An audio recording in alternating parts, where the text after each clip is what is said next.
for tuning in to another episode of All Things Entrepreneur. I am your co-host, Jessica Myers. And it's your co-host, Errol J. Allen. And this is a space where we shine the light on the blind side of entrepreneurship. How are you feeling today? I'm blessed and highly favored. How about yourself, Jessica? Oh, I'm hyped. I've been networking all morning. I'm excited. I'm excited to meet people, be around people, and it just pumps me up. And speaking of people, today we got a very, very unique guest. We're going to be talking the more health and wellness space, and I'm going to let her give her whole spiel. But Miss Brittany Williams, how you doing today? I'm doing great. How are you all? Oh, welcome to the show. It's great to have you here. Thank you. Now, I got this very fresh. I'm fresh off a networking event, been talking, and I needed a little energy pick me up. Mm-hmm. And then you handed me this premium elderberry punch herbal tea. Yes. And this elderberry tea is mixed with elderberries and hibiscus.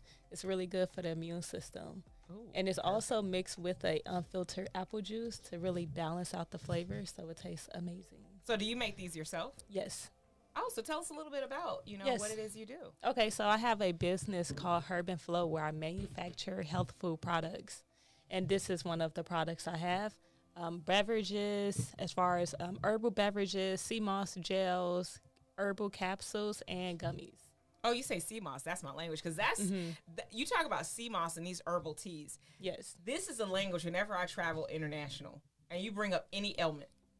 And the first thing they'll do is give you some kind of concoction, a Seamoss, elderberry, something. Is that what inspired your journey into creating these?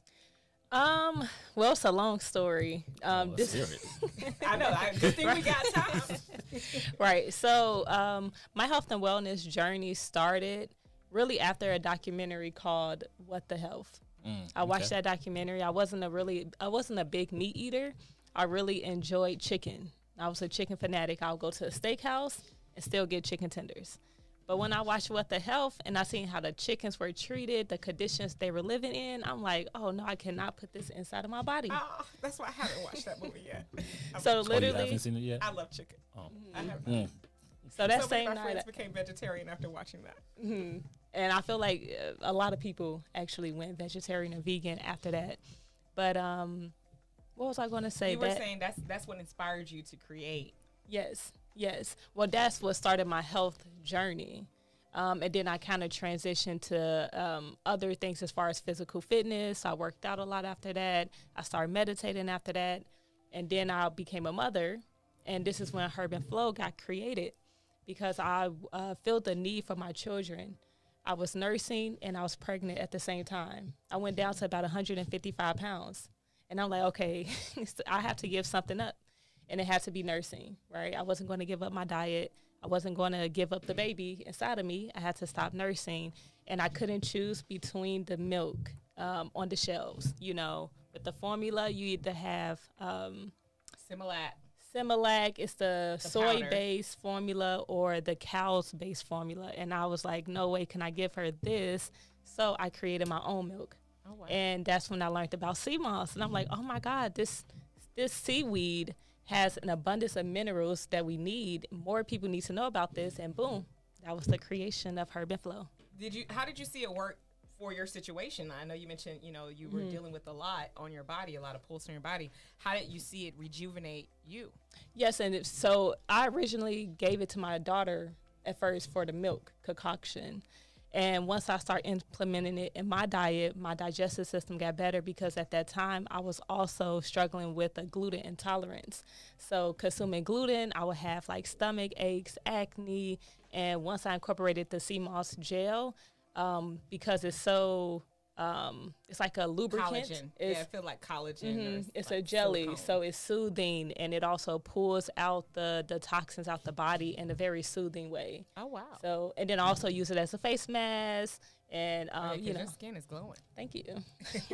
I love it. So I'm excited for you to try the tea. Tell me what you think. I was so excited. I drank it before the episode. So what did you think? So it was delicious, as you can tell. Not a drop like left. I hated it. It's terrible. Can't support it. Like, can't even wait. Let me see. Okay. It has a really good flavor. Because most times I think people are afraid of the healthier stuff. Because even when you mention gluten, when you see gluten-free stuff, they're like, what is gluten flavor? Because when it's gluten-free, they be like, what is this? Right. But this is very good. Thank you so much. So one thing for me, because again, like you said, healthy tends to be more expensive on the shelf than non-healthy. I was on a 20-day cleanse and I dropped 16 pounds on that cleanse, right?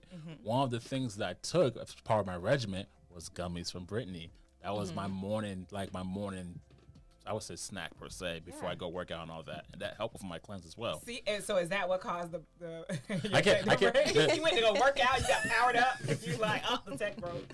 maybe, but anywho, so I said that to say, so your stuff is again healthy, but it's also at a very affordable price too. Yes. And on top of that, you do delivery services as well, if I recall, or no, it wasn't delivery. You have a kitchen here, and you have it shipped out from the kitchen, right? Yes. So it's all done here in Atlanta, Georgia, and then shipped out. But you don't just service here; you service all over. Yep. So I have an e-commerce website where we take in online orders, and then I also have stores in Michigan where I ship out my products to the stores. So 2 stores, one here and one in Michigan. No. I have a total of 8 stores. 3 stores in Michigan and 5 stores. Right. My apologies. And 5 stores here in Michigan. Yes. Okay. But before we keep moving and we're trying things, I also have a Seamoss gel I want you all to try. Okay. See, I love the gifts. I know. Hey, if you come on the show, you better come with some gifts, darling. We got spoons. Keep it good. Yeah, because my husband, he actually used to do some. We used to do that, especially during COVID. We would just take a capsule. I need to get back to it. This is that reminder. So this right here is our blueberry pomegranate Seamoss gel. This one is our flavored one, so it tastes really good. And you still get the benefits of Seamoss. Okay. So. Now, so it doesn't take away from it by adding flavor? No. Okay. So because the primary product is still Seamoss. Okay. I'm not going to be biased, but one thing for me is I actually don't like blueberries. But we gonna see if I still. don't either. Yeah, we gonna see if I still like on top. So I'm just. And tell the truth. Tell the truth. Yeah. Because I I'm don't gonna let like it be known. blueberries. It's so crazy because I probably smell like, I don't even want to say what meat. But I probably smell like, because I was cooking blueberry pancakes this morning for my husband who loves blueberries. But I don't like blueberries either. Yeah. So we shall see. Okay. Let's see.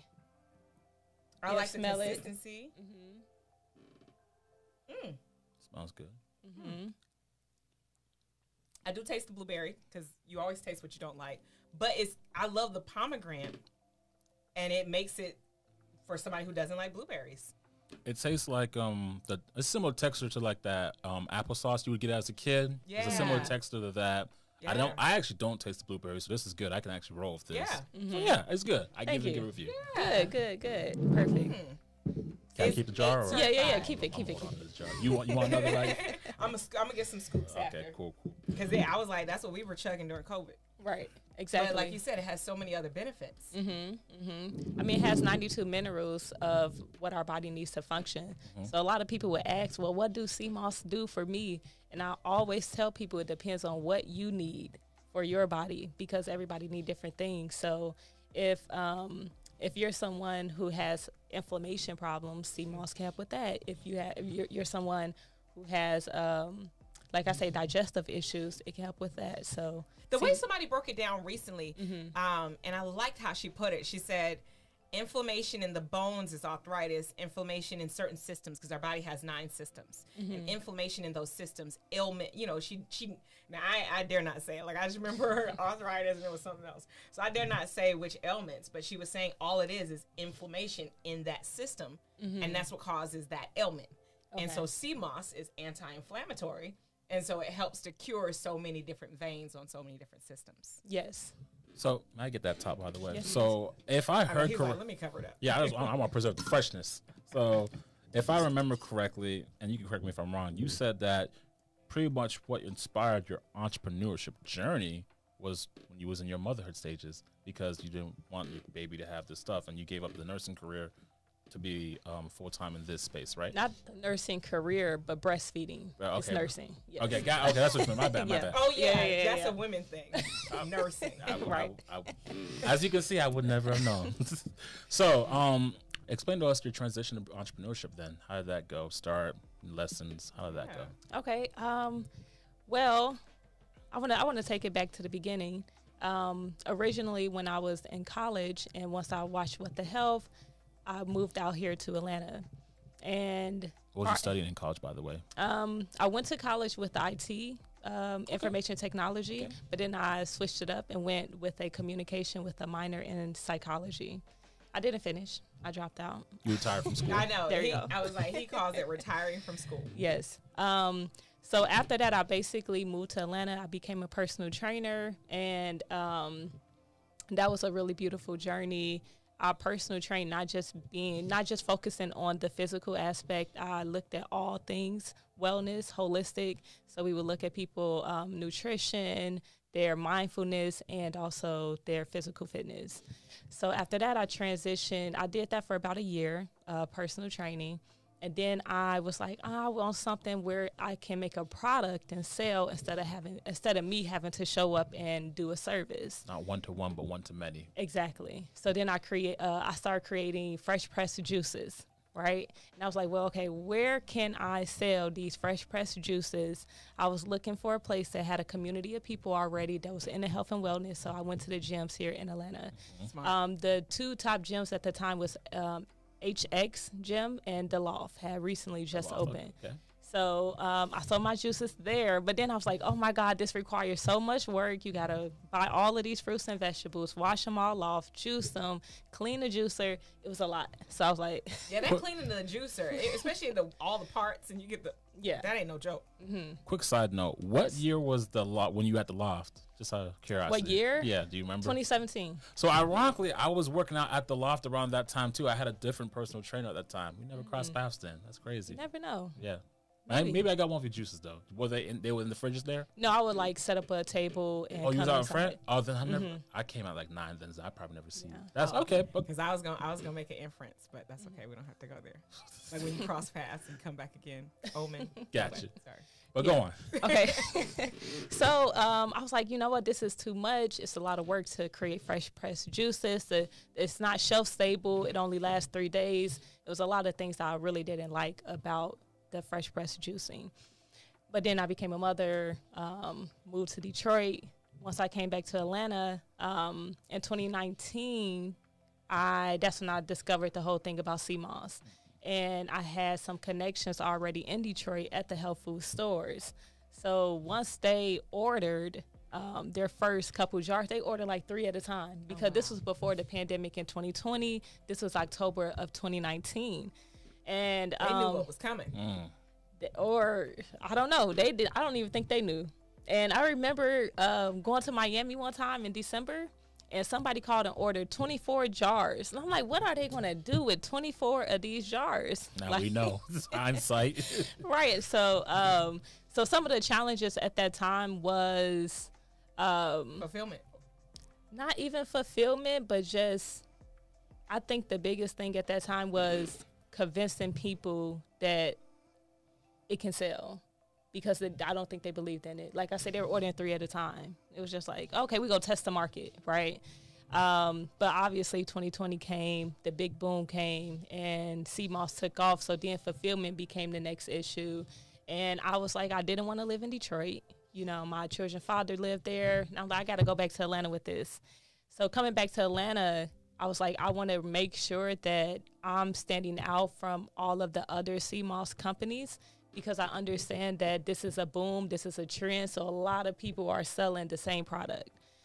So what I did to make myself different was I got certified, licensed, insured, and went the route of putting my products in the stores.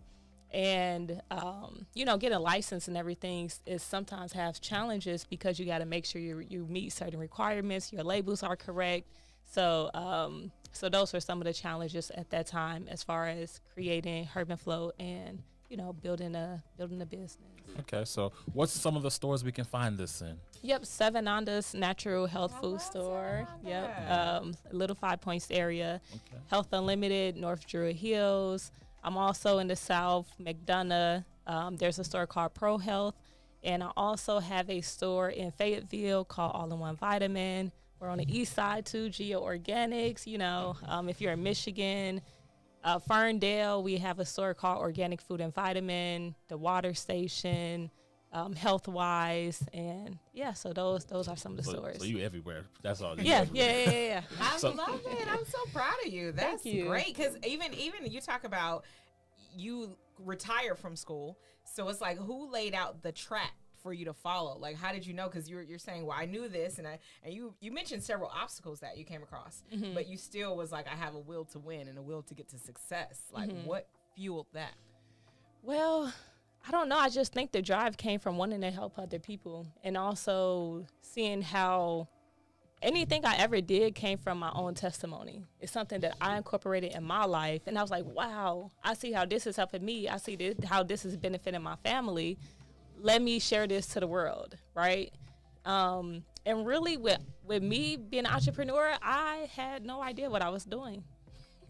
I call it like you being in a messy room, and you want to clean up, but you don't know where to start. You just start anywhere. You just start out picking up the shoe, then you pick up this, and then it get cleaner. Then you can create a system, and then you figure it out. So that's literally my roadmap to being an entrepreneur. Is I just wanted a clean room. I just want to be successful in helping other people get healthier. So, wow. Yes. Wow. It's so amazing. I think it'll be full circle when you see a documentary about you and your impact. Yes. I'm seeing the documentary that inspired you to get into this, especially as a communications major, and then to have like all these stories of people who have benefited from your products. Yes. And I was going to say that it is amazing to see, like, I sell over 10,000 products a year. You know, so it's like, wow, I'm really reaching a lot of people, which is so freaking amazing. Hey, today's ceiling is going to be tomorrow's floor. That next year, that'll be the minimum. Right. And then wait till you see the impact that's come from those thousands of people. Yes. So what would be, I know you mentioned a few of them, but give us like your top 2 biggest hurdles or obstacles you've encountered so far with your health and wellness entrepreneurship journeys. The biggest obstacle, I would say right now, one of the challenges I'm facing is well, you know what? I'm going to be honest. I would say I enjoyed the fruits of my labor. So I was right. I was enjoying the fruits of my labor, just kind of enjoying the creation that I made, right? So I'm like, I have 3 employees. The system is created where I'm enjoying the process of, this is what I built. I'm more hands off. I don't make the product anymore. I don't deliver the products anymore, like only on special occasions. And I was also then transitioned to doing a podcast. So I'm like, you know what? Let me just, I'm just sitting in it and I'm enjoying it.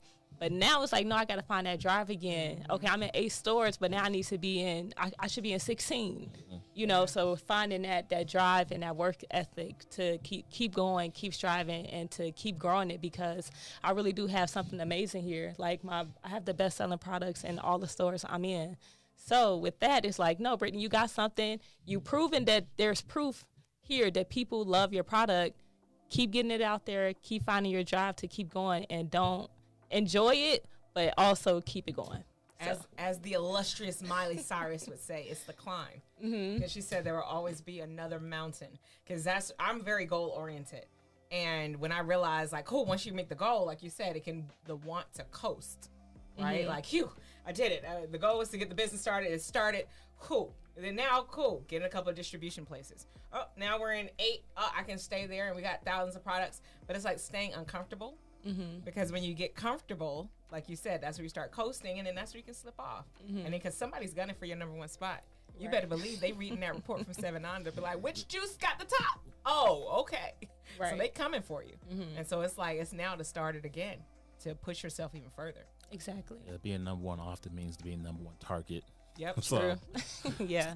So would you say, I just slipped my mind. Hold on. Drink some more juice or take another scoop. It'll help. Oh, what? It'll help sharpen you right away. There we go. Get your skill sets going. What has been like a top testimony you feel like you've heard or transition, seeing how impactful that documentary was on your life? Have you experienced a customer that has told you about the impact you've had on theirs? Actually, yes. The first one to come to mind, there was a lady who lives in Costa Rica. And I was like, wow, my products are in Costa Rica, which was... You're global. So, hey, we need to add that to the intro. We have the global there we go. founder Yes. But basically said she told me that it helped her get pregnant. She took. I need half that jar. Yeah, she was like, her and her husband were trying to conceive.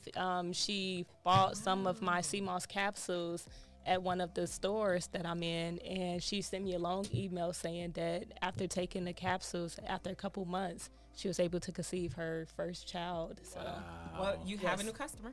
there we go. My husband and I are working on definitely it in the market. Okay. Are you excited about that? Oh yeah. I know. Like I need to take another spoonful. I think you want it more than me. I'm gonna let you have it.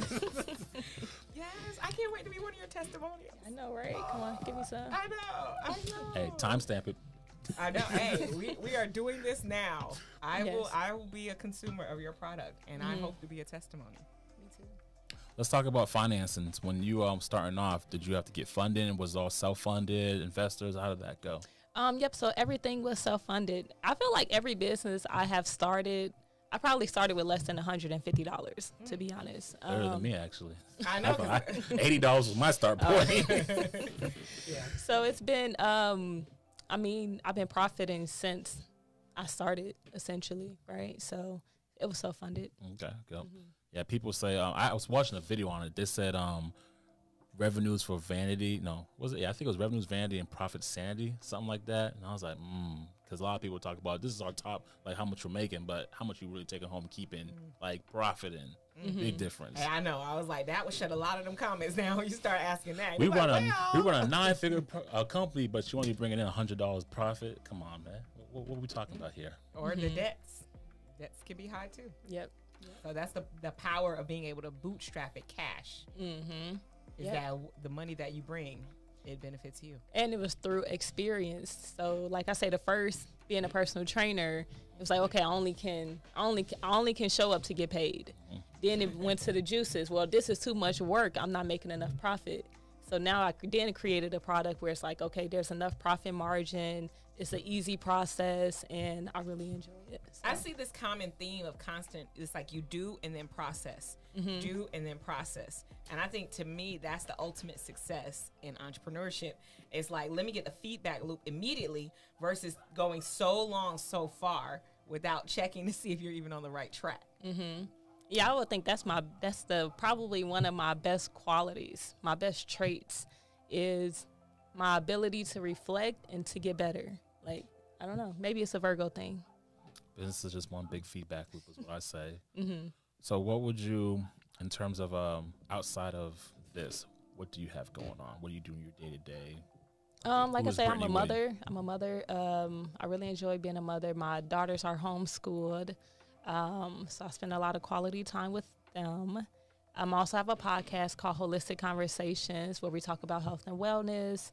And then I enjoy working out. I enjoy hiking. I enjoy networking. That's another big thing I've been doing this year, and it's been phenomenal. Being in different rooms, meeting different people, and I don't know, meditating. I love it. I love networking. Like that's literally, I'm building a networking company because I see the power of it to achieve and accomplish more. Because if it was just me by myself, I could only get so far. But through networking and collaboration, that's how you expand and continue to grow your empire. Like that's how now, even you said in Detroit, it was from networking that you were able to call those relationships. In Miami, I'm sure that was a networking play where someone remembered you or knew you from some walk of life that they were able to pull you in and make those orders and get those 10,000 sales. Exactly. Yeah. That's powerful. So when is the day in the life of Brittany? Like what's your schedule, sun up to sundown, or eyes open, eyes closed? It varies, honestly, day to day, depending on what I have to do, because I do play so many roles right now that I don't have a structure like, okay, this is what I do in the morning, this is what I do in the middle of the day. Right now, what I do, I have been getting on a better regimen of waking up, journaling, going to the gym, making breakfast, and then I start my day. So, and my day, like I say, my day could be, if my employees might need something at the kitchen that they don't have or that wasn't delivered by the store, then I'm running errands to make sure they have everything they need. It can be I'm sitting down for an hour a day sending out the emails to the stores, making sure they receive their orders, checking in to make sure everything is fine. It can also be, I might have to do a delivery. Like my employee just called out sick. So it's like, well, I got to go get the delivery, pick it up, drop it off to the store. So, random tasks come to me. But right now I'm still really navigating a structured day. But I make sure the goal is to write out a to-do list and just knock out as many things as I can. And I feel like I'm accomplishing a day if I do that. Okay. What would be some impactful books, or I know you said What the Health was an impactful documentary, but what would be some impactful books or things that you consume that help with your journey? Okay, yes. The first one that came to mind was The Alchemist. Yes, that's yours. Everybody say that? Every single episode, I bring up that book as one of the most impactful books of my life. Mm-hmm. And I was actually going to say that earlier. That's what I said. I was going to stop because when you said that you encountered him once, or y'all may have crossed paths and you didn't, I guess, connect, and I was going to ask how y'all connected now, but it brought it back full circle, which is The Alchemist, which it brought it back in its timing. Mm-hmm. So I didn't tell her to say this. You did it. You saw me come in. I didn't have any prep work. But every episode, I love because it's been one of the most pivotal books in my life. And I find a lot of people who've anywhat on a journey and understanding the power of your mindset through the journey to find the treasure within. Yep. And it literally just describes the journey. That's why I love it. Yeah. One of my favorite books. Yep. He asked, not me. I didn't promote this. So just so you know, we have a running theme about this, and she loves the book. And again, it's a good book. It just didn't impact me like it impacted her and you. But He read it and was like, I was like, it's okay. It's all right. I'm cool. Mm-hmm. I mean, Rich Dad Poor Dad probably hit more for me. I don't know, but Right. And that was a powerful book too. I love that because I play cash flow. When I go speak at universities and colleges, we have a game night with the students and we play cash flow. So Rich Dad Poor Dad by Robert Kiyosaki, the 4 quadrants. But exactly.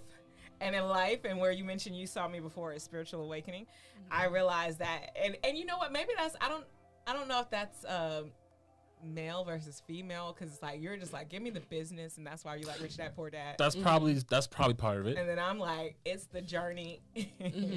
No matter, hence me in other areas about more spirituality, and I think because spirituality is all about the intangibles. Yep. Versus Rich Dad is about tangible. But I like both. I like both. I split my time between both. Like I have both minds where I'm business, but I understand the spirituality fuels the business. And now that you say that, looking back when we had these conversations, most of the male speakers, they wasn't as hit by it, but the female ones were. So that there's a little tangent right there. I love it. I'm gonna do a book review on The Alchemist. I said I was gonna do that last time. One day when I can really sit down, I'm gonna do a book review on The Alchemist. Okay. You done fueled the fire for this. It's okay though. There was no wrong answer. What other book? Yep. I enjoy the self-development books. So I read a book recently called Let Go, and that I'm all about personal development. I feel like the better person you are, the better person you show up in your business as well. So that book right there. Oh, you know what was a really good book too? Conversations with God. Oh. That was a really, really great book. And sorry, I am not the best with the authors. It's okay. Yeah, that's what Google's for. There we go. You put the name out there. Google will handle the rest. Yep. So so those are some of the books that I have read that really impacted me. Because if anybody's heard anything about your mindset throughout your whole journey, that's what makes you want to know, well, what's fueling that? And that's what made me ask it in that way. Because I know a lot of those decisions that you made, especially as a mom, a new mom, to be like, oh, let me get in entrepreneurship. People who ain't got kids still looking like, well, I want to start a business, but maybe not today. And you had that drive, and I know it comes from what you feel yourself. Exactly. And this is actually might be a running theme because I'm taken back from our previous episode, but just out of curiosity, do you have siblings? Yes. Are you the oldest? No. Okay. Are you the youngest? I'm like the third youngest. Okay. All right. How many siblings? It's a total of 7. Okay. But it's It's all blended. Gotcha. Yeah. All right. Well, there goes the theory. So. Oh, you thought she was a baby? No, I thought she was the older sibling. Because if she was the older sibling, that would because from our previous speaker, that's why I was thinking. But it's all good. All right. We were talking about responsibility, like how people are more responsible and take ownership. They tend to be the older children, and the younger children who had things done for them can operate a little differently. Hence, Okay. I'm the baby and he's the oldest. Yeah. Yeah, I took all the arrows in the back so my younger one could walk. But yeah, we don't talk about that too much. Right. You know, he's in a good spot. But that's just interesting, speaking of family dynamics, because that, just like being a mom, I'm sure drove you. And so the family dynamics, and that's, who knows, I may turn up to a new level after, you know, a couple months and get my mommyhood badge. You know, that may drive me to more oldest child like behavior than youngest. And it can also, you know, make you want to relax a little bit too. So it can do both. It can give you drive, or it can make you want to just sink into those moments because they don't last too long. So if you're focusing on, oh, I got to now put in the work, now you're missing those, you know, moments with the child as they grow. So with a person looking to get, starting off entrepreneur, looking to get into health and wellness or even like products and delivery space, like what would be 3 tips that you can share that would help the newest entrepreneur coming into this sector? My first piece of advice would be to figure out what makes them feel good about being in health and wellness. That makes them feel good. Okay. Right. So you gotta, like I said, you always gotta go to yourself first, right? What's the thing that's driving you? What's the thing that make you feel good? And then once you figure that out, then you say, okay, well, say if it's, I really enjoy doing yoga, right? Like yoga is my thing. Yoga helps me relax. It calms me down and make me feel really good and centered. Then the next question would be, okay, how can I provide this service to other people, right? And you might know some people in your community, or you might say, okay, I want to start this online, or you might want to go offer your services to a church or to a, or to children, finding your market of people, right? And then the third thing I would say is, you did your introspection, right? And then now you figured out your market. Where do you want to give who do you want to give your services to? And then my third piece of advice would be to just go out there and try to get in their face, whether that's email, whether that's showing up to, like you just got you got to network and you got to get out there. That's the only thing. Guerrilla marketing. And that creates the momentum. Exactly. And then once you have the momentum, I wouldn't focus too much on the system. Don't try to develop and plan everything out. Just go out there and do it, get some proof, know people want your services, and then once you have tested it out on those people that want it, then start creating a system and planning to know, okay, this is exactly where I'm going. Because sometimes you can get caught up into the plan, and then you don't do nothing. So I'd rather you go do something and try it out than to do nothing. So introspection, figure out, what makes you kick or what you like in this, then find what your market's going to be, whether it be like churches or what have you, and then get out there. Go belly to belly, get, product in hand. Yes. Okay. And I think, honestly, with number one, that's a big one because there's you could be a car salesman, but not love cars, but still be able to sell cars. I don't think this is one of those businesses you can get into and not have a genuine passion or desire. You can't really fake it to you. Like, you really got to like this. Otherwise, it will reflect in the sales. And you won't see the fruits of your labor. No pun intended. So in conclusion, what's the next big thing for Herb and Flow with your holistic pocket? Like, what's the next big branch you're trying to climb? Like I said, I'm trying to double the amount of stores I'm in by the end of the year. I really feel very good about doing that. It's already happening. It's happening right now. So, and then outside of that, just growing also the podcast, raising awareness around that, because it's all under the same umbrella, right? Helping people get healthy, right? So the goal is to reach as many people as I can. Awesome. Well, I'm excited to see the perfect storm, how it continues to envelop in your life, and hopefully find the treasure within. How can people find you? Yes, so I am on social media as pretty_holistic, and then my podcast is also called Holistic Conversations. Awesome. And then my website, Herb, HERB, the letter N, and flow.com. HerbandFlow.com. I love it. It'll be in the YouTube description. Well, if you've enjoyed this episode or any of our previous conversations, be sure to like and subscribe below for more information. We drop a new episode every Monday at 7, so be sure to tune in. As always, you got it. Let's get it. Let's go.